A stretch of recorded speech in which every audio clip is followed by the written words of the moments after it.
আজকে রান্না করতে খুব দেরি হয়ে গেল। সোনাইকে টিউশনে ছেড়ে দিয়ে এসে বাড়ির সমস্ত কাজ করে তারপরে আমি রান্না করতে এসেছি।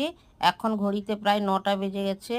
তাই তাড়াতাড়ি করে গ্যাসের ওভেনে দুটো কড়াই বসিয়ে দিয়েছি।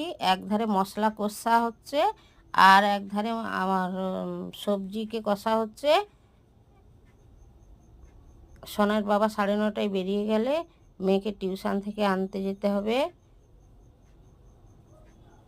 আজকে রান্না করছি মূলোর ভাজা, ডাল আর ফুলকপি আলুর তরকারি। মূলোর ভাজা ডাল হয়ে গেছে, ভাত হাঁড়ি হয়ে গেছে।